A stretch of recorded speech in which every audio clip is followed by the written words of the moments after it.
नमस्कार, आप देख रहे हैं न्यूज इंडिया। आपके साथ मैं हूं रवि ठाकुर। नोएडा में महर्षि संस्थान के लैंड लूट कांड पर जनहित में न्यूज इंडिया लगातार अपनी पड़ताल जारी रखे हुए है। महर्षि संस्थान के लैंड लूट की हकीकत दिखाने के लिए न्यूज इंडिया को कई चुनौतियों का सामना करना पड़ रहा है, लेकिन हम जनहित के इस मुद्दे को तब तक नहीं छोड़ेंगे जब तक महर्षि संस्थान के खिलाफ कोई एक्शन नहीं हो जाता। महर्षि संस्थान ने नोएडा अथॉरिटी के सैकड़ों एकड़ रकबे पर कब्जा कर मनमाने तरीके से प्लॉट काटे, फ्लैट बनाए, जमकर धांधली की। हम एक एक तथ्य सबूतों के साथ दिखा रहे हैं। महर्षि संस्थान, उसके कर्ता धर्ता अजय श्रीवास्तव, राहुल भारद्वाज के कारनामे लगातार सामने ला रहे हैं। लेकिन नोएडा लैंड लूट कांड पर हमारी मुहिम के दौरान महर्षि संस्थान के गुंडे न्यूज इंडिया के रिपोर्टर को धमकी दे रहे हैं, धमका रहे हैं। नोएडा अथॉरिटी के सीईओ और गौतम बुद्ध नगर के डीएम ने लैंड माफिया पर अभी तक कोई एक्शन क्यों नहीं लिया? आप ये जान लें कि देश के बड़े आध्यात्मिक और योग गुरु महर्षि योगी की संस्था की हजारों एकड़ जमीन और सैकड़ों शैक्षणिक संस्थाओं पर अजय श्रीवास्तव नाम का आदमी कुंडली मारे बैठा है। सवाल यह है कि सबसे बड़े भू माफिया महर्षि संस्थान के लैंड लूट पर अब तक कोई ठोस एक्शन क्यों नहीं हुआ? हजारों बीघा सरकारी जमीन अब तक क्यों खाली नहीं कराई गई? नोएडा अथॉरिटी हाथ पर हाथ रखे हुए क्यों बैठी है? महर्षि संस्थान को किसका संरक्षण है? आज हम आपको बंगेर बेगमपुर के खसरा नंबर 226 की लैंड लूट दिखाएंगे। कैसे वहां करोड़ों के फ्लैट बना दिए गए हैं, कैसे वहां महर्षि संस्थान ने एसवीआरएस वेंचर्स को 25 लाख में जमीन बेची, जिसकी 2022 में मार्केट वैल्यू थी 120 करोड़ रुपए। खसरा नंबर 226 पर यह सौदा चौंकाने वाला है। 2022 में महर्षि आयुर्वेद प्रतिष्ठान ने एसवीआरएस वेंचर्स को महज 25 लाख में यह जमीन बेची और 2022 में ही जमीन का सर्किल रेट 11 करोड़ रुपए था। सर्किल रेट 11 करोड़ रुपए और जमीन महज 25 लाख रुपए में बेच दी गई। इससे बड़ा सबूत क्या चाहिए? तो बड़ी खबर आपको एक बार फिर बता दें। खसरा नंबर 227 जो कि राज्य सरकार की संपत्ति है। जय भगवान चौहान ने इस प्लॉट पर 300 से अधिक फ्लैट बना चुका है। कैसे? इस जमीन पर नोएडा अथॉरिटी ने मुकदमा वहां पर दर्ज है, फिर वहां पर कंस्ट्रक्शन कैसे हो रही है? खसरा नंबर 226, 227 में 700 फ्लैटों की रजिस्ट्री हो चुकी है। खसरा नंबर 227 में जय भगवान चौहान फ्लैट बना रहा है। कैसे? जय भगवान चौहान नोएडा अथॉरिटी के अधिकारियों को धमका रहा है। और धमकी क्या दे रहा है? इस सिस्टम को, नोएडा अथॉरिटी को। और जो सच दिखा रहे हैं कि मेरे पे इतने मुकदमे हो चुके हैं, कोई कुछ नहीं बिगाड़ सकता मेरा। ये खुली खुली चुनौती इस देश के कानून को है, नोएडा अथॉरिटी को है, नोएडा पुलिस को है। हमें भी धमकियां मिलती रही हैं, लेकिन ना हम झुकेंगे, ना हम रुकेंगे। सच हमेशा दिखाते रहेंगे। तो ये लूट आपके सामने है और पूछता है न्यूज इंडिया इन सबूतों के साथ कि महर्षि संस्थान और एसवीआरएस वेंचर्स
लैंड माफिया के खिलाफ सबूत हम टीवी स्क्रीन पे दिखा रहे हैं, सबको दिखा रहे हैं। जिस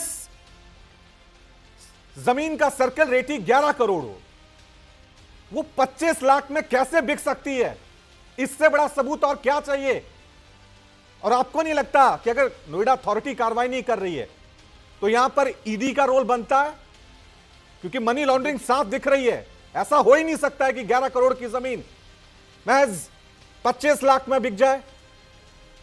देखिए, ये अपने आप ही ये जो आंकड़ों की कारीगरी है, ये बहुत ज्यादा बड़े सवाल खड़े कर रही है। आप तो 11 करोड़ का जिक्र कर रहे हैं, एग्जैक्ट अमाउंट है 11 करोड़ 22 लाख, जो कि सर्कल रेट है।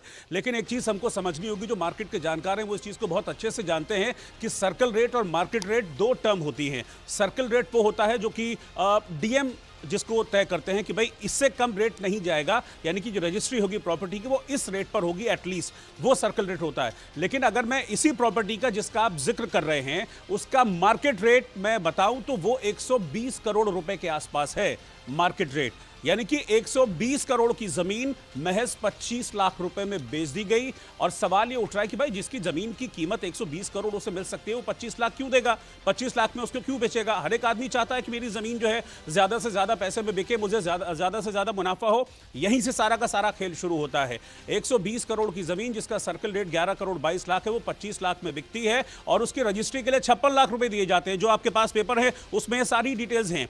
अब इसका सीधा सीधा मतलब यह है कि अब ये सारा का सारा पैसा दिखा देंगे कि भाई फला जमीन जो खसरा नंबर 226 है, अगर मैंने इसको सर्कल रेट से ऊपर बेचा है, सर्कल रेट से उससे ज्यादा बेचा, तो जाहिर सी बात है कि उतना जो अदायगी है वो भी करनी पड़ेगी। वो दिखाना पड़ेगा कि इतना पैसा मेरे पास है। और जमीन के पैसे में अक्सर ऐसा होता है कि आप जमीन बेचकर जो पैसा लेते हैं उसको जमीन में इन्वेस्ट करना होता है, कहीं और इन्वेस्ट करना होता है। लेकिन यहां तो धंधा ही कुछ और चल रहा है, 2 नंबर का धंधा यहां पर चल रहा है, तो उसको कहीं और इन्वेस्ट करना होगा। यहां से फिर शुरू होती है वो टर्म जिसको हम कहते हैं अंडर टेबल। तो सवाल यही है कि 11 करोड़ 22 लाख जिस जमीन का सर्कल रेट है, वो जमीन अगर 25 लाख रुपए में बिकती है तो फिर बाकी का पैसा कहां गया? ऐसा तो नहीं है कि फ्री में दे दिया। अगर देना होता 11 करोड़ 22 लाख की जमीन, फिर 25 लाख भी क्यों लेता? ले जा भाई, फ्री में दे देता। लेकिन 25 लाख ये सब आंकड़ों की बाजीगरी के लिए किया गया है। और इसमें हो ना हो कुछ फाउल प्ले है। हो सकता है कि जो बाकी पैसा है वो अंडर टेबल लिया गया हो। और यहीं से फिर मामला शुरू होता है कि क्या इस मामले में ईडी की एंट्री होनी चाहिए। तो इसको लेकर मैंने एक ईडी के अधिकारी से बातचीत की थी। मैंने उनसे इस पूरे मसले को समझने की कोशिश की कि सर ऐसे ऐसे ऐसे सारी चीज़ें हुई। मैंने पूरा ऑर्डर वाइज सारी चीज़ें उनके सामने रखी। फ़ोन पे मैं बात कर रहा था उनसे, तो उन्होंने मुझे बताया कि देखिए अभी ईडी का डायरेक्ट इन्वॉल्वमेंट नहीं होगा, लेकिन अगर इस वाले मामले में पुलिस एफआईआर दर्ज करती है, एजेंसी को हैंडओवर किया जाता है, तो हाँ ये ईडी का मामला बनता है। ईडी इसमें जा सकती है, ईडी इसमें इंटरफेयर कर सकती है। बल्कि उनका यह भी कहना था, मैंने ऑपरेशन मार्कशीट का जिक्र भी किया था उनको, तो उनका यह भी कहना था कि इस मामले में भी पुलिस एफआईआर दर्ज करती है और फिर एजेंसी को लेती है, तो उसमें भी ईडी की एंट्री हो सकती है।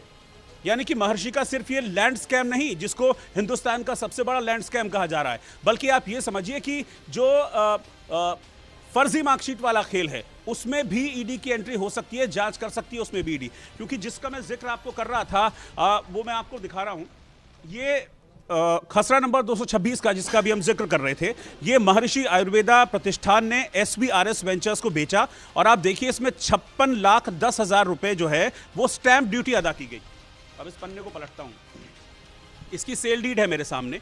सेल डीड में साफ लिखा है circle rate value 11 crore 22 lakh, फिर total sale consideration 25 lakh, only 25 lakhs, फिर स्टैंप ड्यूटी पेड 56,10,000 और सर्कल रेट जो है पर स्क्वायर मीटर के हिसाब से वो है 22,000 रुपए का सर्कल रेट। ये इसको आप देखिए, ये पेपर है और मैं जो भी बातें कह रहा हूं, जो ऑन पेपर्स है, ऑन पेपर में सारी बातें कह रहा हूं। और ये सारी की सारी चीजें इस सेल डीड में पूरी तरीके से दर्ज हैं और यहीं से सवाल खड़े होते हैं। इसको लेकर बहुत सारे सवाल हैं। और अब इसमें भी देखिए, इसमें भी नई चीज सामने आ रही है। अब वो नई चीज क्या है कि जो खसरा नंबर 226 ही नहीं बल्कि खसरा नंबर 227 और आसपास के कुछ ऐसे खसरे हैं जिस पर अवैध कब्जा है, उन जो खसरा भी जिसका मैं जिक्र कर रहा था उसको बेचा गया, उस पर फ्लैट्स भी बना दिए गए। अब उस फ्लैट्स को रजिस्ट्रियां कर दी गई। अब सवाल यह है कि जब ये सारी चीजें गलत तरीके से हुई हैं और फिर उसकी रजिस्ट्री कर दी गई फ्लैट बना के वहां पर। और रोहित, क्योंकि इस मामले में होता, चलो ठीक है, आपने एक आधा छोटा टावर खड़ा कर दिया है, 700 फ्लैट बनाए, 700 700 फ्लैट बन गए, नोएडा अथॉरिटी को कोई खबर नहीं लगी। एक मिनट रवि, मैं आपको एक मिनट रोकता हूं। मैं साथ ही साथ प्रियांशु हैं मेरे सहयोगी यहां पर असाइनमेंट में, मैं उनसे बताता चलूं कि भाई अधिकारियों को जरा फोन लगाएं, क्योंकि हम जब भी इस मुहिम को चलाते हैं और तो हमारी कोशिश रहती है कि हम अधिकारियों से बात करें, क्योंकि आप और हम कार्रवाई तो कर नहीं पाएंगे भाई। आप और हम जनहित में एक मुद्दा ही उठा सकते हैं, आप और हम सरकार के प्रशासन के कान खोलने के लिए, आंख खोलने के लिए हम दिखा सकते हैं कि भाई ये देखिए ये कागज हैं, इस पर कार्रवाई कर लीजिए, हम तो खोद कर लेकर आए हैं, आपके सामने रख दिया, इस पर एक्शन ले लीजिए। लेकिन एक्शन लेना तो उनका काम है ना, इतनी पावर, इतनी अथॉरिटी हमारे पास नहीं है कि हम एक्शन ले सकें। उसके लिए हमको नोएडा अथॉरिटी के पास जाना पड़ेगा, उसके लिए हमको अधिकारियों के पास जाना पड़ेगा। तो अधिकारियों के पास भी चलते हैं। प्रियांशु जरा आप फटाफट फोन लगाते जाइए, और अगर किसी का फोन लगता है तो फिर मुझे बताइए। लेकिन मैं एक चीज कहना चाहूंगा यहां पर, आपको याद होगा कि जब से उत्तर प्रदेश में योगी आदित्यनाथ की सरकार आई है, जब से उत्तर प्रदेश में योगी आदित्यनाथ मुख्यमंत्री बने हैं, फिर चाहे वो माफिया हो, लैंड माफिया हो, या फिर किसी भी तरह के अपराधी हो, बहुत सख्ती से योगी आदित्यनाथ उनसे निपटे हैं। जब बहन बेटियों के साथ कोई छेड़छाड़ करता है या उनको कोई बुरी नजर से देखता है, तो योगी आदित्यनाथ कहते हैं कि अगले मोड़ पर तुम्हें मेरी पुलिस तैयार मिलेगी। और इसको लेकर बीच में हाईकोर्ट ने भी कहा था कि आप एनकाउंटर क्यों कर रहे हैं, तो योगी ने भी इस पर स्पष्ट अपनी सरकार की नीति को बता दिया था कि भाई अगर कोई अपराध कर रहा है तो उसका क्या पूजा अर्चना करेंगे, उसके भजन करेंगे। और इस मामले में भी योगी आदित्यनाथ ने अपनी नीति को बिल्कुल स्पष्ट किया था। उन्होंने साफ तौर पर कहा था कि 24 घंटे में जितने भी लैंड माफिया हैं, या तो वो सरकारी जमीनों पर जो कब्जा है उसको छोड़ दें, ये माफियागिरी छोड़ दें, लैंड माफियागिरी, वरना फिर हम अपनी तरीके से एक्शन लेंगे। तो मुख्यमंत्री योगी आदित्यनाथ इस नीति पर बिल्कुल स्टैटिक हैं। वो कह रहे हैं कि एक्शन होना चाहिए, लेकिन नीचे के अधिकारियों को क्या डर नहीं है? मेरा सवाल उन अधिकारियों से यह है कि जब आपकी सरकार का मुखिया, आपके प्रदेश के मुख्यमंत्री अपनी नीति को बिल्कुल स्पष्ट रखते हैं, वो कहते हैं कि लैंड माफिया हो, बदमाश हो, गुंडा हो, सब पर एक्शन हो, तो अधिकारी क्यों चुप बैठे रहते हैं? कि अब 700 फ्लैट बन चुके हैं, उनकी रजिस्ट्रियां भी हो चुकी हैं, और ये जमीन सरकारी जमीन है। कल को नोएडा अथॉरिटी का, सरकार का बुलडोजर वहां पहुंचता है, तो ये आम लोग जिन्होंने अपनी जिंदगी भर की पूंजी इन फ्लैट्स में लगा दी, इन माफियाओं के भरोसे वहां पे अपनी जिंदगी भर की कमाई इनको दे दी, तो ये पूरा सिस्टम जो बना, चाहे नोएडा अथॉरिटी है, रजिस्ट्री ऑफिस है, क्या इतना आसान है नोएडा में सरकारी जमीन पर कब्जा करना? कोई भी कब्जा कर सकता है और 700 फ्लैट बना सकता है। अभी तो रवि मैं कहूंगा हाँ इतना ही आसान है। आपको शाहबेरी याद है? आपको शाहबेरी में कितना बड़ा कांड हुआ था? वहां पर शाहबेरी में कैसे अवैध इमारतें वहां पर बना दी गई, और उन अवैध इमारतों का, जिसमें 2M दर्जे की सीमेंट और सारी चीजों का इस्तेमाल किया गया, कैसे भरभरा कर गिरी थी वहां पर, और कितनी जाने चली गई। तो उसके बाद कितना शोर मचा, कितना हल्ला हुआ, हंगामा हुआ, फला होगा, कुछ नहीं, सारी चीजें चल रही हैं। तो ऐसे ही क्या इस चीज का इंतजार होता है कि भाई ये फर्जी चीजें चलती रहे यहां पर? तो बहुत सारे सवाल हैं रविकांत जो खड़े हो रहे हैं सारी चीजों को लेकर, और सबसे बड़ा सवाल यह है कि अधिकारी चुप क्यों हैं। मैं आपको एक आदेश दिखाता हूं, ये 27/8/2025 का आदेश है, यानी कि लास्ट ईयर अगस्त महीने का आदेश है, जिसमें यह साफ तौर पर कहा गया है, बाकायदा जिक्र किया गया है। इसमें जो खसरा नंबर है उनका भी नाम है, उपरोक्त विषय अवगत कराना है कि सलारपुर का मामला है, और इसमें खसरा नंबर 795, 796, 797, 798 की इसमें ये अधिसूचित क्षेत्र के अंतर्गत आता है। और इसमें जो ये सारे खसरे हैं 795, 96, 97, 98 ये राज्य सरकार के नाम पर दर्ज हैं, लेकिन इसमें भी अवैध अतिक्रमण हो रहा है।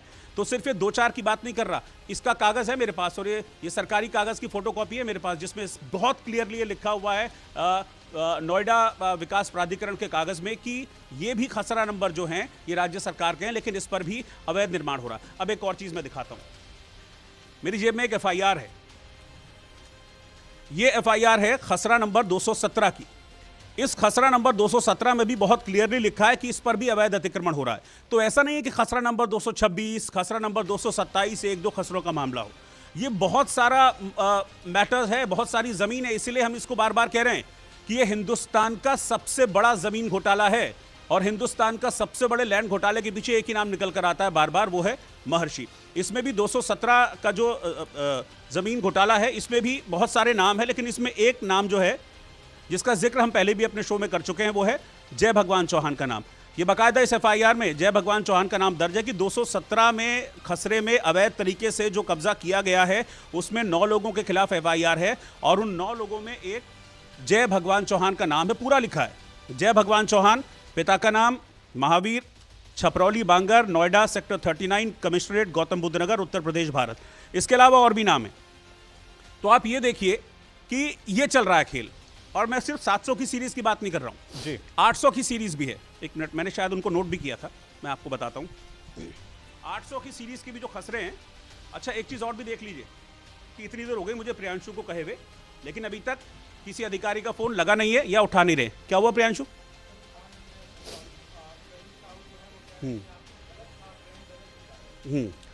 तो देखिए, कोई अधिकारी यहां पर फोन नहीं उठा रहा है, बात बहुत क्लियर करने को तैयार नहीं है। हम सीधा सीधा ये कहते हैं कि भाई आप बात तो कीजिए, हम जो दिखा रहे हैं उस पर आप बात कीजिए। हम जो अगर सरकारी दस्तावेज आपको दिखा रहे हैं आप उसको बताइए, आप बताइए कि उस पर एक्शन क्या हो रहा है, नहीं हो रहा है, क्या सरकार की नीति है, क्या अथॉरिटी की इसको लेकर एक्शन की नीति है। लेकिन कोई बात करने को तैयार नहीं होता, फोन भी उठाने को तैयार नहीं होता है। इसी तरह मैं आपको बता दूं और भी खसरे हैं इसमें। 853, 855, 886, 863, 846, 819, ऐसे बहुत सारे खसरे हैं जिन पर शिकायतें हैं अवैध अतिक्रमण की, लेकिन इस पर एक्शन के नाम पर अभी तक जीरो है, कोई कार्रवाई नहीं हुई है। तो सवाल यही है कि क्या किसी बड़े आदमी का हाथ है जो एक्शन इस पर नहीं हो रहा है?